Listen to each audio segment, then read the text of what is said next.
What's going on, Paisanos? V here, coming at you guys with another market watch today. Not only my market watch, but my Magic the Gathering sold no Magic the Gathering card watch. For guys who don't know, I used to play Magic the Gathering. I played for a while on and off, and recently I just decided to get rid of my whole entire collection. I just didn't want to hold those cards anymore.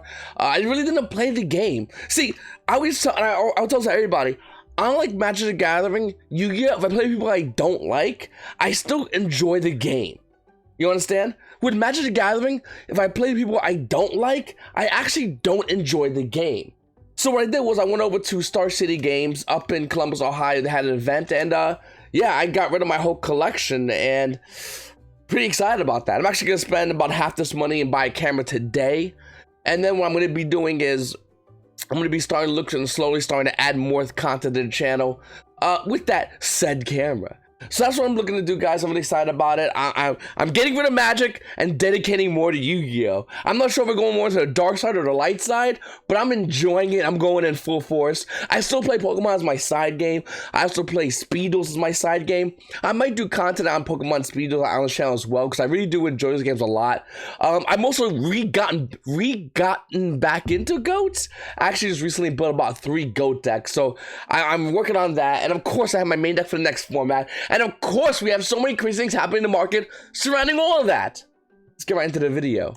Master Hero Dark Lord coming out of OTS Farm Pack 1. Ultimate Rare with a $107 market price is roughly around about $200 for Ultimate Dark. Now, I get people hitting me up every day.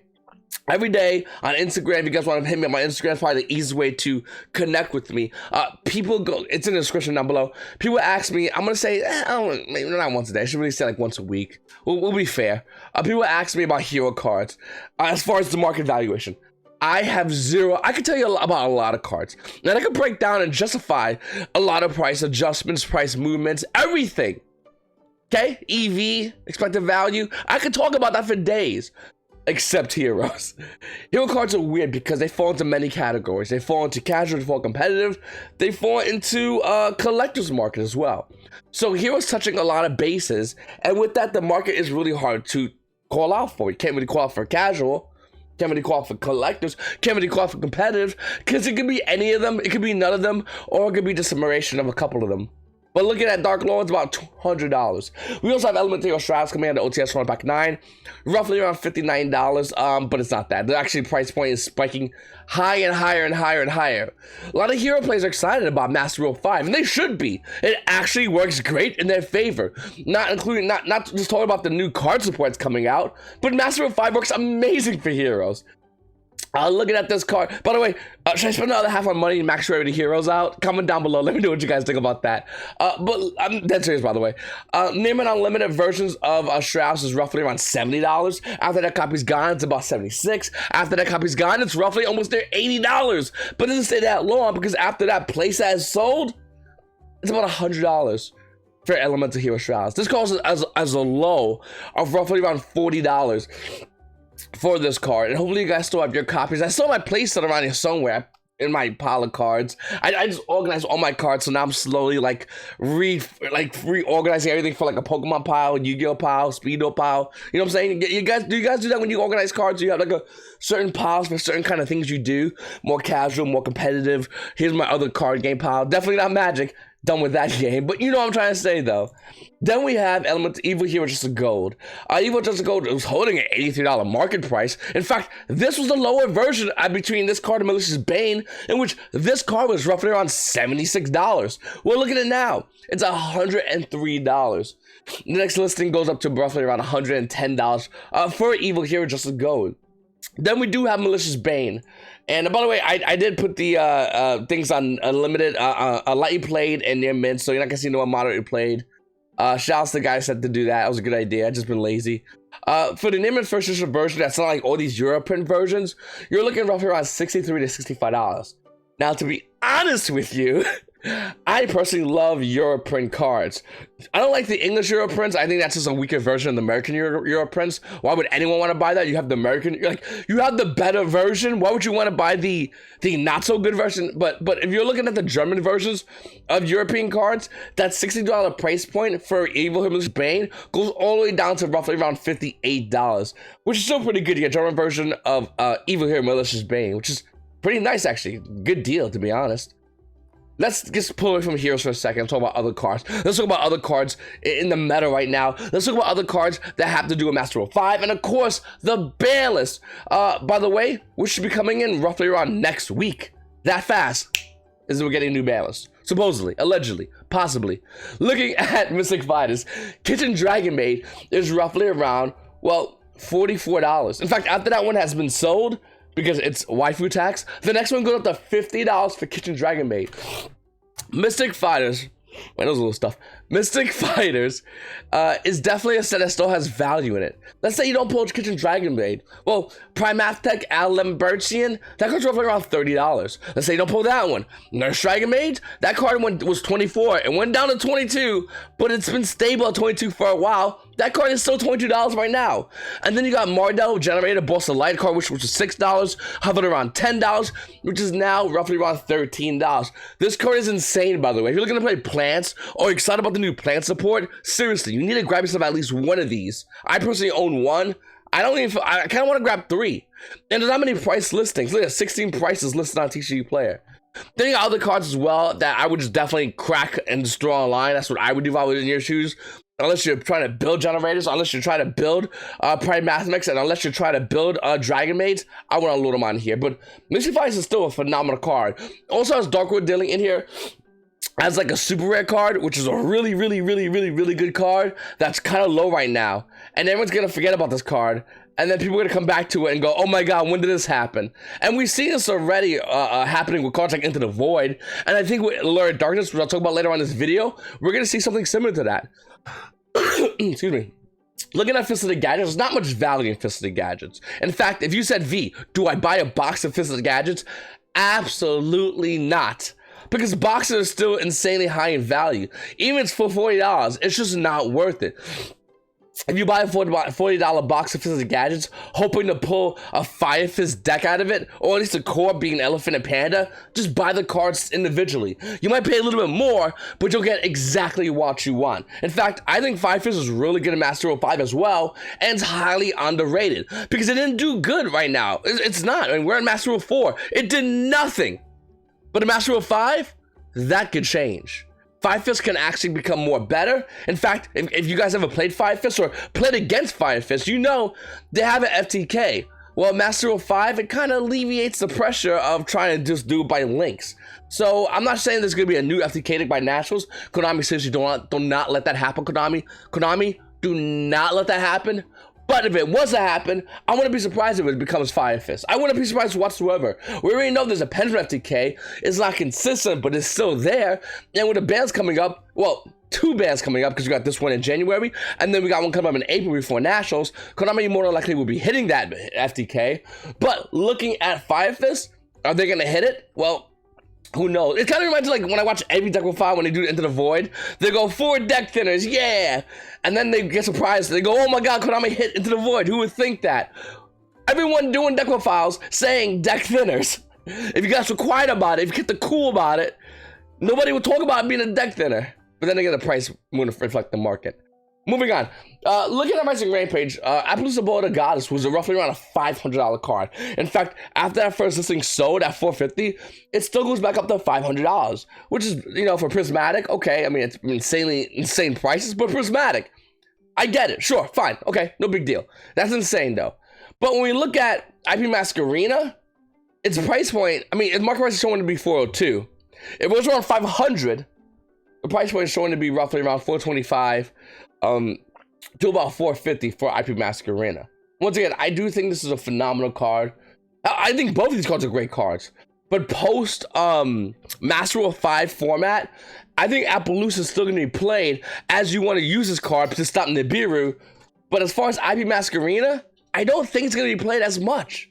In fact, I wouldn't be surprised if prismatic prices start dropping. Wouldn't be surprised whatsoever. But looking at other cards like Wind and Wintron and Vernon, this card's still insanely high in value. It's almost near $300, higher than its $200 market price. This card has seen zero play, but it's still high in value. So could I be my Masquerena still maintain a high price point during Master of 5? I'm 100% absolutely. There are a lot of crazy people holding these prismatic cards as collector cards. The thing is, when you get a Yu-Gi-Oh player who's not really a collector holding a collector's card, they tend to sell that card. Whether they sell it now, when it's really high in value, or they sell it afterwards as the price point is downsliding. It doesn't matter to the market, the value will eventually tank. And cards like Wind and Witch on Verdant is going to tank in value. And I think maybe IP Masquerena will do the same. But as far as Appaloosa, as long as it sees play, it's not going anywhere. That's our Star's Dragon of links. We got other cards like Marine's Seahorse, which, I mean, 145 to 150 from Marine's Seahorse. Underneath its $184 price point. I don't know, man. I kind of want to build Marine Cess. Think about max rating Marine Cess. Ulti Swap Frogs. They're like $100 each. Beautiful. You got a playset of Ulti Marine Cess Seahorse. You can go into Appaloosa. I know play the deck. I'm just gonna guess you could. And if you could, Prismatic. And you should go into more Prismatic cards. It'll be just a beautiful deck that you will be going X2 with. Probably at a regionals. Who knows? Comment down below. Let me know how you think about Marine Cess. Especially Marine Cess in Master of 5. What do you think about the deck? Then we got regular Secret Appaloosa Bowl of Gods going up higher in value. Of course it is. Of course this card's going up higher in value. Appaloosa Bowl of Gods with a $77 market price is roughly around $85 to $87. Now, pause real quickly, guys. If you're sitting there watching this video and going, V, I already have my invite for Nationals, but I don't have Appaloosa Bowl of Goddess. What do I do? Well, I think you have a chance of seeing this card get reprinted come around Nationals, around the next Battle Legends set. There's a chance. Now, can it happen? Sure. Can it not happen? Just as much sure. Yeah. I mean, Megatins, this card could be a Megatins. That's a thing. But if Konami really wants to promote the Battle Legends, they're going to put a big card in there. And that could be Appaloosa Bowl of Goddess. It's definitely a contender.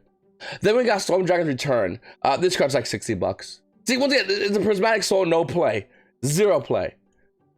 Zero play like Wind Charter Vernon. Just zero. So I don't understand why Storm Dragon Return is low, but a lot of Wind Yu-Gi-Oh plays out there going, no, will rise again? No, stop it.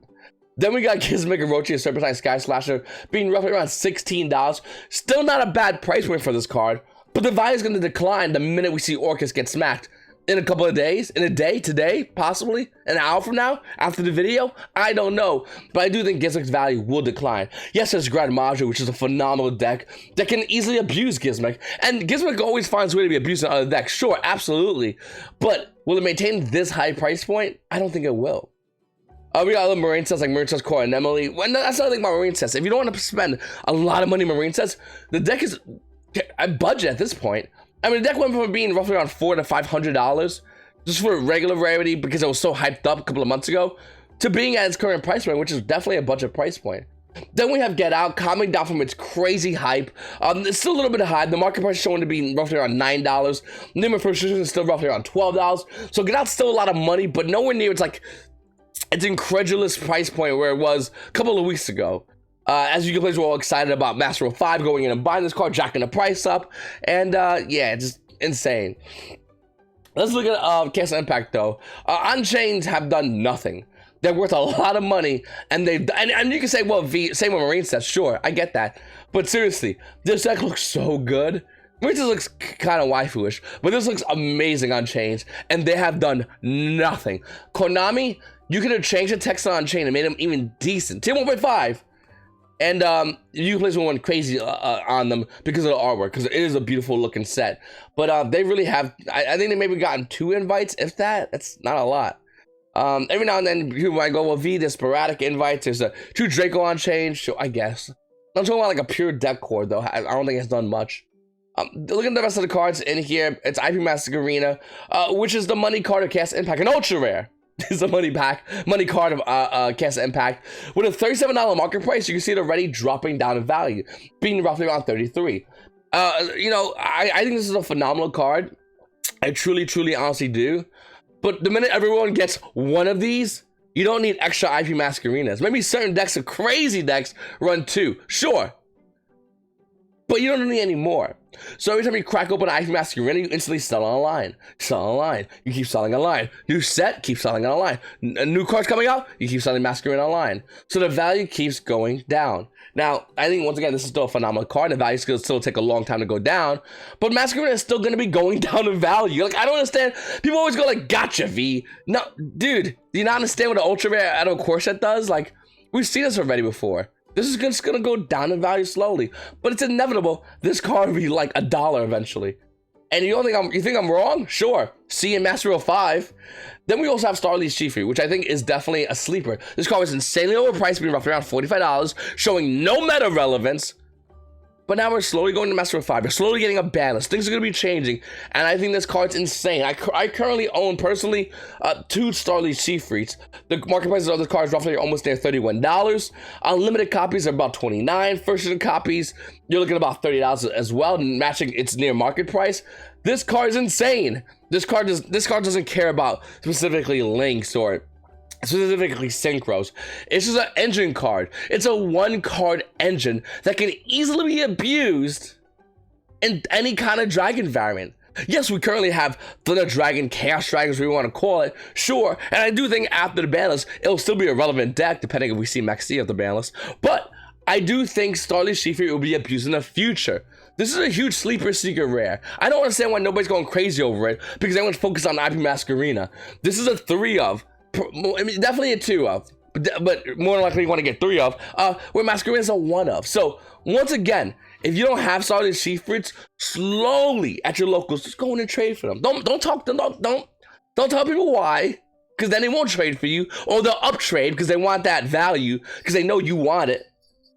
You know what I'm saying? It's like if every day you do something in your garbage can and you saw a ton of people just run to your garbage can every morning after you threw your garbage out and they're freaking out, they're fighting over it, they're arguing over it, you're gonna be like, dude, my garbage has value?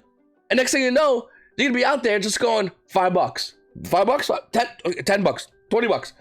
But if you just casually throw your garbage out, some guy just casually walks over and just grabs that garbage, they're not gonna say nothing. And they go, what an idiot, what a psycho. And they leave him alone. Well, that's why I think with certain cards, you gotta be like that. You can't freak out. You can't go, oh my god, do you have Sergeant Chiefry? Bro, I will straight up do things for you. You don't be like that. Just be cool about it. But like, yo, I want this, Sergeant Chiefry, this. And then break it down, and then break it down to like 2 cards. And definitely include the card you definitely wanted. I need to do a video. I'm not sure if you guys want me to do a video. Maybe I'll do a video about how to properly trade and how to like get what you want by making your opponent think, making the person you're trading with think that you're not, or making your opponent think that you're just losing out. There's ways to do it, there's ways to talk, there's ways to communicate. And I'm not saying every Yu-Gi-Oh player has the way to communicate, or some do it better than others. Some freak out instantly. The worst thing you do also, after you, let's say, get your starting Seafried, is turn around and glow to your friends, because next time you trade, guess what? He's not going to trade to you. A, B, if he does trade to you, he's going to try to rip you off. And C, once again, he's not going to trade for you. It's more than likely not going to happen, you cocky idiot. I've seen this happen many times. Anyway, I'm rambling, let me move on. Look at other cards like Salomon Great Power Figures. I'm shocked that card's not seeing any meta play. The card's actually pretty good. Maurice's Blue Tang was like $35. Now it's $7. It's absolutely crazy. And then we got Striker Dragon card, which had some hype for a while, and now stabilizing at $6. Seeing, once again, 0 meta play as well. Is there potential for Striker Dragon? Oh, I don't see it, but if there is, cool. If not, definitely sell that card. We also have Cyber Emergency coming out of Bowser Legends Relentless Revenge, being roughly around $33. Name of first edition, about $34. This card was at $30, by the way. This card was less. It was at $27 at one point, not too long ago. And Cyber Emergency is doing what it always does, slowly creeping up higher and higher. The Cyber Dragon players are like the Cyber Dragon community is like the hero community. And so the hero community has more wins under their belt. So when they talk the crazy stuff, you go, he's crazy, but he does get results. We're like, Cyber Dragon community is like, he's crazy, but they got like 3 plays that are just absolutely insane. The rest of them aren't really that. I mean, I'm sorry, guys. I just want to be honest. Unless you want to say Cyber Dragon Orcus, then sure, you're good. Orcus. But looking at Cyber Emergency, I really do think this is a great card still. I just don't think it deserves to be this high in value. In fact, I would not be surprised if this card got a reprint, to be honest with you. This card's a really good card. And if you want to play Cyber Dragons, you can't play Cyber Dragons while Cyber Emergency. I mean, yeah, you go. Actually, no. You can play budget Cyber Dragons, but you're going to lose even more so than just ready to play Cyber Dragons. Which, once again, I still think is a phenomenal deck, but very few players can really make that deck shine good. But again, Cyber Emergency should not be this high in value. I wouldn't be surprised if the value of this card goes down because of a reprint, which I think is inevitable. Relentless Revenge came out not too long ago, and to be honest with you, Konami sees value. They usually snipe it pretty well. And to see this card being at high value for this long in a deck that is not a meta deck, not tier 1 meta deck at least, yeah, this definitely needs to get reprinted, or at least go down in value, which a reprint would do it. All right, moving forward. We also have number 75, been boosted in Gospel Shadow, a card which has a $15 market price. Name versions are roughly around $17 to $18. Okay, sure. I mean, if you got some adorable XYZ plays in the future, Master Rule 5 Yu-Gi-Oh players, Theory Crafters, Mr. I'm not playing Yu-Gi-Oh for 3 months because I'm so cool, working on Master Rule 5, just losing out on Yu-Gi-Oh for 3, like, I want to do a poll before I do a rant in my next video. Comment below if you're not playing Yu-Gi-Oh until Master Rule 5 is legal. I just want to see, I don't want to make fun of you guys, but like, I want to see like how crazy people to go, I'm not doing anything until the Master Rule 5's out. In a way, I kind of get it because the meta's stale, the format's stale right now, but we're going to get a ban list soon. We're going to get a new set at the end of the month. We got so much things happening. We got also things like speed duels, and if you're tired of that, we got Go format. If you're tired of that, you want to play Pokemon. It's a pretty fun game sometimes. Not the game is, not the player base is kind of bad, but I enjoy the game. Anyway, then we have number 90, Galaxy Eyes Photon Lord. Secret coming out of Battle Legends Relentless Revenge. Market price being almost near $10. The card's almost near $10. This card... It's like when Master Rule 5 was announced, all the deck core Yu-Gi-Oh players were excited, and I try to slowly join some Facebook groups, and then I just pulled away because they're crazy. You're part of a Yu-Gi-Oh Facebook group based off your deck core, so if you're like a part of a Spiral Facebook group or Ultra Guys Facebook group or any kind of Facebook group, after a while, I don't know about you guys, but it gets absolutely annoying hearing them babble the most dumbest things. The only thing I want to join a Facebook group for is to find out about newer cards to enhance my deck, but we got a lot of weird things happening with that. But as far as like Galaxy Ice players or Photon players or whatever you want to call them, they've been going crazy online. They've been just going, dude, it's our time. I mean, it should have been our time a long time ago because, you know, the Yu-Gi-Oh! Series really promoted the crap out of our deck and really didn't do anything besides 1 or 2 cards. But now is our time. Master Rule 5 in 3 months. See you there. Sure. I don't think it's going to be a good time for you guys. But if anyone owns any number 90 Galaxy Ice Photon Lords, sell them to those guys. You'll get $10 a pop, easy mode. Then we have Allure of Darkness. So I can easily show you guys Ultimate Rare Allure of Darkness. Beautiful, by the way, Ultimate Rare Allure of Darkness. The Phantom of Darkness version, sure. Let me hit refresh on that. It's not. I don't think these are updated yet to the lightly played versions. Okay, I'm not sure if it did it. Anyway, we can do that all day long. But I want to talk about Darkwood Dealing. Remember I talked about earlier in this video about Darkwood Dealing and how Darkwood Dealing was actually a good card, but it's not good right now because it's in mass print. Like, it's a relatively new set, so everyone has the opportunity to crack packs to grab Darkwood Dealing. Even though Mystic Files isn't being pulled because the values of these Dragon Maid cards are going insanely high in value because no one's throwing Dragon on the market. Waifu tax? Quit paying that crap, guys. We're in tax season. Do the other tax, the government one, the one you go to jail for, you mess up. But look at that card like Allure of Darkness. The lowest valued version of Allure of Darkness is a common at a structure that gates of the Dark World. The market price is shown to be $4 for a common. Unlimited copies are $4. First edition copies are also about $4. 5 if you want to include shipping. Now let's pass with the commons. You got a bunch of commons for roughly around $4. Then we're gonna go to super rares. Commander Raging Battle super rares roughly around $5. Okay. Dark Saviors, not too long ago, they're at $6 already for super rares. If you want Destiny Soldiers, definitely not too long ago. That Spanish one looks nice, actually. But for a lightly played, it's about $6.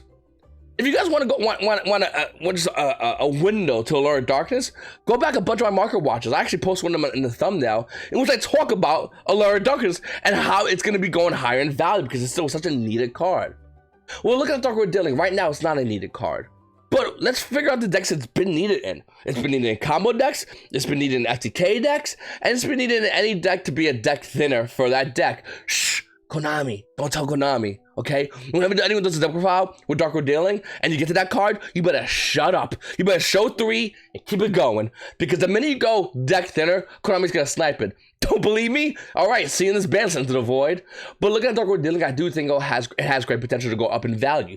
A lot of you players are still very excited about the card, excited about Mystic Fighters, and more excited about Dragon Maids, which take away from Dark World Dealing, which still is a phenomenal card that's under $1. So you do what you want to do with that information. But I bought my RO9 already. I'm done already, Dark World Luna. I sniped them over mines already. Do you have yours? Then we have Spyro. Like Spyro W Helix, calming down the market price. Spyro W Helix is roughly around a $9 price point card. Light play first edition is roughly around $7.50, almost at $8 for Dark. Not Dark World. What? Spyro W Helix. It's just so high in here. Hold on. Money smells disgusting, by the way. If you guys ever had a bunch of money, even $1, it's the same thing as a $100 bill. It just smells stale crackers that have been out in like the sun for like a week. It just smells disgusting. I don't know. We do so crazy things to get the money, and like sell magic collections, which isn't really crazy. It's actually a sane thing, but yeah, it just, I don't know. Money stinks. It smells really bad. I don't think we need a wallet. I think eventually it's get to the point where we just need to put it in like a little Ziploc bag. Going back to Spyro Double Helix though, the card's still a phenomenal card, and Spyros look to be really good. The new Magician, Madoki, Magica, whatever set comes out, might be promoting the new Spyro card. I believe so. I don't know 100%. Don't quote me on that. But Spyro Double Helix is a phenomenal card, and a lot of Yu-Gi-Oh players are just not really looking at it right now. They're not looking at Spyros right now. They're focused still on this meta. If you're still focused on this meta, you're doing it wrong. Let me be the first to tell you. If you're going, V, I gotta get ready for them Orcus, you got about a week to care about everything before you get Thanos snapped out of that mentality. Because it's just not worth it holding all these cards. Focus on the next ban list already.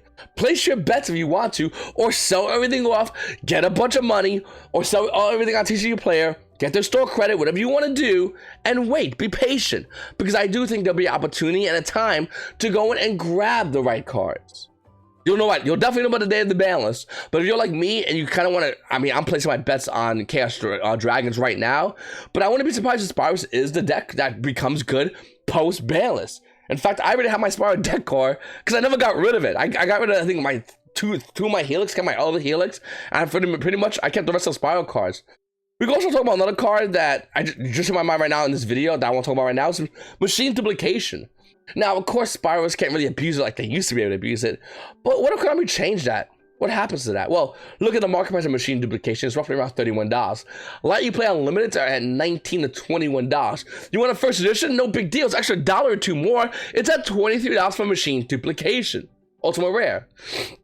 So you can do whatever you want to do as far as like going and pick your deck core, but if you're getting Spyros, you really might want to slowly consider getting Machine Duplication. Your deck, even at max rarity, isn't that expensive. And to be honest with you, Machine Dupe looks like a really good card. If they was to bring it like in this new meta, Spyros back, I think it'd be a great way to do it would be to unlock one of the cards. Maybe Quick Fix? You let me know. It'd just be something insane that Konami would do. And before you go, they won't do that. Yeah. Konami needs to make money. They will 100% do that. They will 100% do that. One, to create a chaotic meta because we've been in a stale meta. Two, to create an answer to that chaotic meta in the April ban list. Three, to sell a new set / deck core that answers to that deck, whatever the new deck is of the current meta, the new current meta. And four, hi, Konami. They want money. They will definitely do things to make sure not only you buy in the secondary market, because you don't really care about that, but to buy into the main market. Should we call it the tri market? That sounds like the third market. The primary market. There we go. Primary market. That's what they want. They want to sell sealed product, and they'll do whatever it takes to do that because you know company and they want to create a good game, of course. So they kind of got to balance that. Anyway, looking at Invoked Mecha Bus with a $15 market price of the card, roughly around $18 for the Cigarette Mecha Bus. This card was so cheap, man. I really feel bad. I don't own any Secret Mecha Bus, and it's a beautiful looking Secret Rare. Now, if you're like me, you're owning Super Rare Shadows of Hala Mecha Bus, you're going, well, V, there's probably some money in that. No, there's like no money in that. It costs like $1. Your Invoked Mecha Bus Super Rares are in the dollar minus, sir. But for the ballers, you got $18 Invoked Mecha Bus Secret Rare at the Fusion Forces. Roll with the big dogs. It's nice. Like it's a clear difference too. Like once again, we can talk about being a rarity whore and not being a rarity whore, but like Invoked Mecha Bus, Secret Rare, and Super Rare, if you ever hold both in your hand, you can feel the difference. And then we have other cards like Iron Core. I talked about this card a couple of days ago. Iron Core at a Hidden Arsenal 7 is going up to $7 to $8. Then you got dual terminal versions, common, being around $5. $5. And then next listing's like $15 for Iron Core. It's crazy. Do you own this? Have you sold this? Are you debating on selling this? Comment down below. Then we have Behemoth Shark, another card that's definitely going to be a phenomenal card. The market also reflects this as far as this card being a good in Master Rule 5. I don't think nobody's really going to be debating on whether Behemoth Shark's going to be seen to see play or not. I mean, let's say Konami band's totally awesome and they leave out the dumb puns. Well, Behemoth Shark's still a really good card, as Konami just can make new war support to promote Exceed monsters, and they can just make new Exceed monsters. They can still make Behemoth Shark broken by releasing any other card for it, because Behemoth Shark in essence is a broken card. Imagine Behemoth Shark just said 2 level 4 monsters, special 1 rank 3 a lower XYZ monster. Broken out, the card would be insane. The card would be absolutely insane. Well, Behemoth Sharks like this for water. We know there's new war support going. By the way, Mermals have never not been a good deck. If you guys haven't seen my previous market watch, in which I go into detail about how crazy that deck is, the deck's always been good. Look at a Behemoth Shark. Yeah, no, 100%. I totally see this card still being a good card. And even though there's a lot of hype between Master Rule 5 and all those Yu-Gi-Oh players buying up all random cards, this is one card I definitely agree with. With $11 market price, the current price point for Unlimited is roughly around $20. If you want a first edition version of Behemoth Shark Secret Rare, it's going to run you about $25, worth every single penny. I own one of these. Just one. I didn't R9 it like a fool. I wish I did. It was even less than what it currently is in the market price. But yeah, no, it's definitely a phenomenal card. Then we have Fantastical Dragon Phantasme. Okay, so I always say, hey guys, hit me up on Instagram, talk to me on Instagram, I'll respond back to you on Instagram. My phone blows up. Well, not anymore, maybe when Master Rule 5 was announced, but when Master Rule 5 was announced, and even afterwards for a while, my phone blew up when Yu-Gi-Oh players screaming and yelling about Phantasme. V, I own Phantasme. What do I do? And I actually made a video talking about it in the video, and I thought it would be done and over with in that video.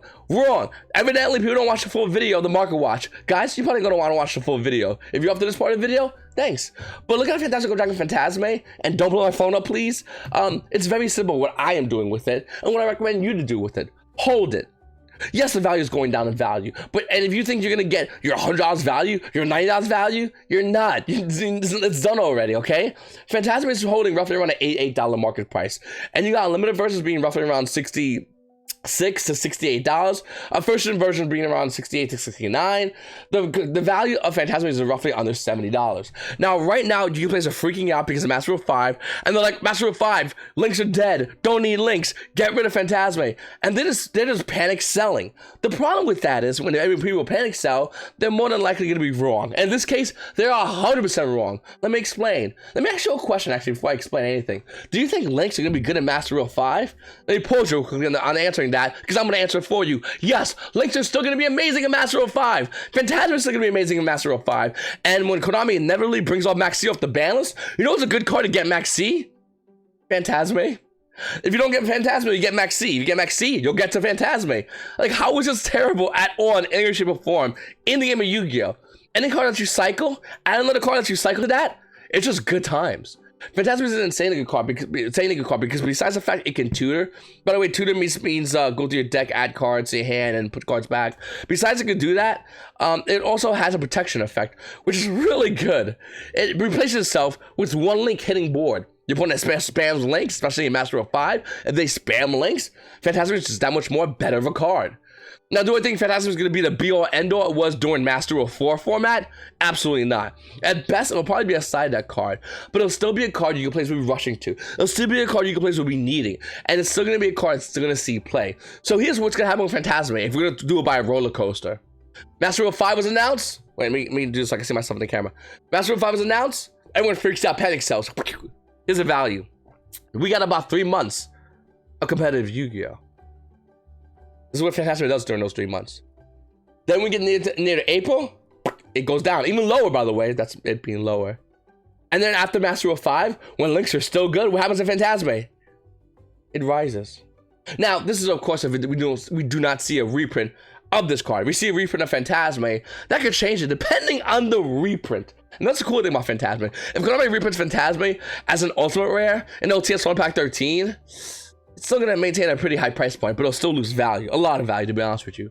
a Konami reprints Phantasma as an ultra rare, this will go down immediately and then spike back up.